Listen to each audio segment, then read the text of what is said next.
Hello, podcast world. Welcome to my channel. Today is 4/8/2021 at 10:34 a.m. and I'm just here to talk about drugs.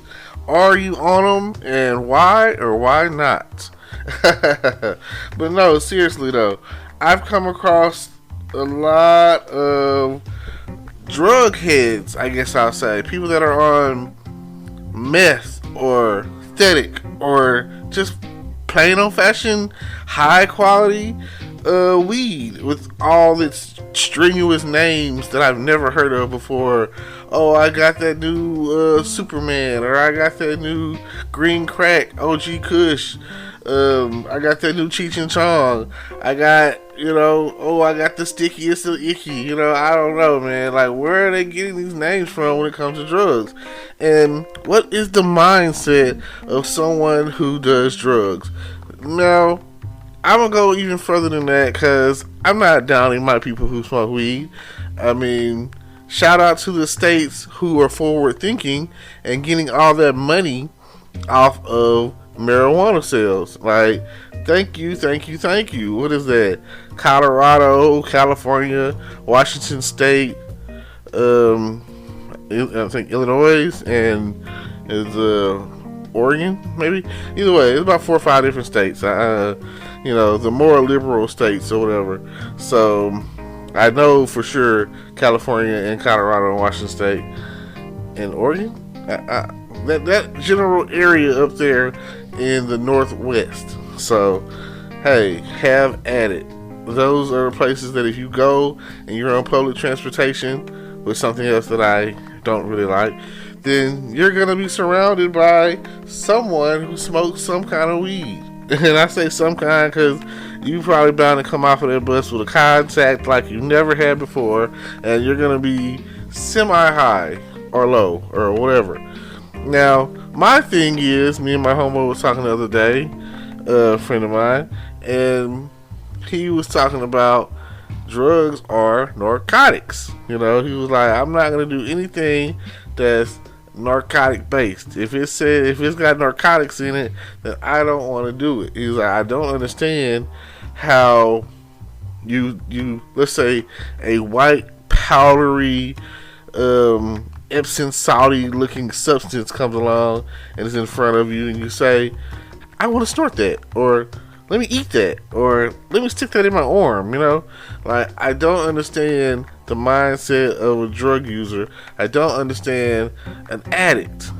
I don't understand those who say, can't smoke real weed because I'm on probation or parole. Let me smoke this fake synthetic weed that's like potpourri. Oh yeah, that's what it is. Let's smoke that synthetic.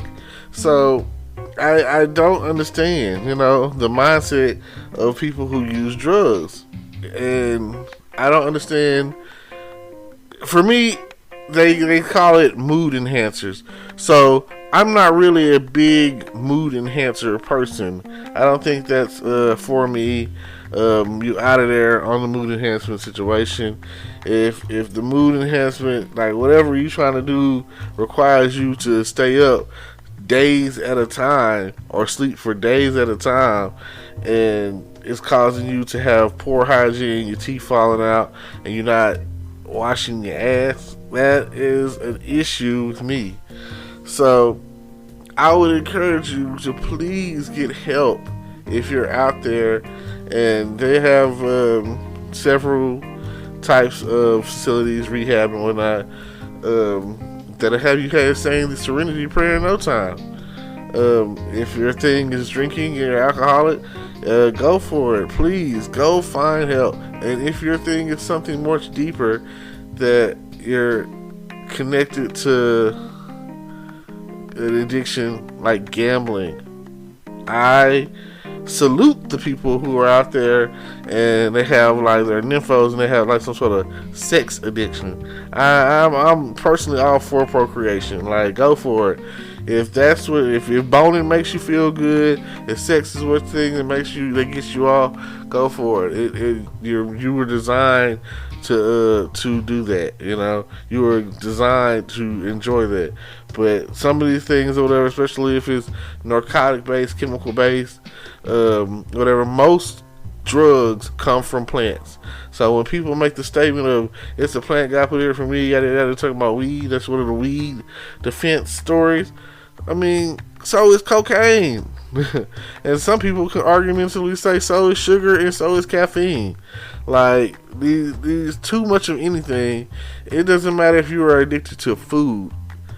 Overeating is horrible too. It's going to take a toll on your body. So anything that you do in excess is going to mess you up. Like, even if it's positive. Too much water is too much water. Too much sleep is too much sleep. Too much exercise is too much exercise. Like, you gotta find a way to do everything you need in moderation. But I'd much rather hear you say, "Oh, I want to drink water," than, "Oh, I want to drink whiskey," and here it is, it's the middle of the day. It just turned 12 o'clock noon.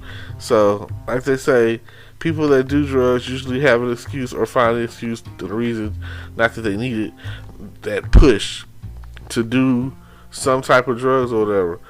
And then you have those enhancement smokers or drug users or whatever be like, "Hey, you ever done this and that on drugs?" Or, no.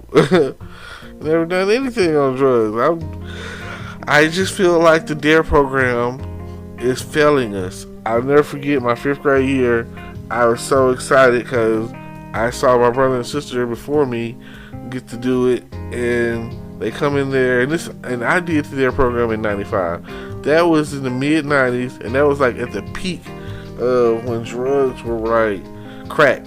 You know, that was the peak of the crack thing or whatever. And it was like when people would say, "Oh, crackheads hula hoop through a Cheerio," and yada yada this, or they come in with that egg and be like, "Oh, this is your brain on crack, you know, brain on drugs and all that." I took that with me, you know what I'm saying? That's one thing that I'll never forget. When they cracked that egg, you know, they smashed it, and it was like, "Oh, this is your brain on crack." I don't want my brain to be on crack. I don't want, you know, that's not something that I really want. So I've always said, more or less, no to drugs. Now, I have experimented with marijuana, you know. I feel like this day and age, who hasn't, you know? It's hard. But my thing also is age appropriate. Like, kids are starting to be doing drugs. Like, they ain't even old enough to drive. Not even in middle school. And they're like 9 years old out there doing drugs or smoking out of a vape pen or whatever the case is. So, it's just a thought. It's something to put out there in the atmosphere. Yep. So, with that being the case, please find help. The help that you need. Don't be a Rick James. Don't let your life bring you down with the power of cocaine. Cocaine is a hell of a drug. That's what Rick James said. Cocaine is a hell of a drug. Like the narrator said, "Why did y'all get us some help?" We did. Beat his legs down to like they were like linguines.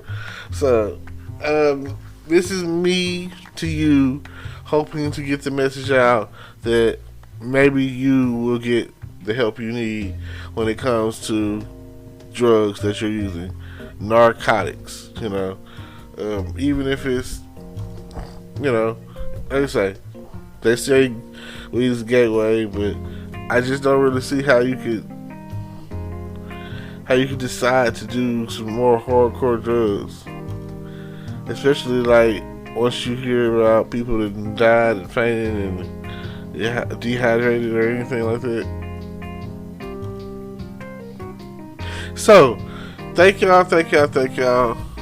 Please find help and bring world peace, because no one wants you to be out and being strung out and living off change on the street trying to support your habit. And I also would say that I'm tired of seeing people not giving their children a chance and smoking before the baby is born. Like, give it up for 9 months, please. For your child has some sort of breathing disorder or some sort of disorder like asthma.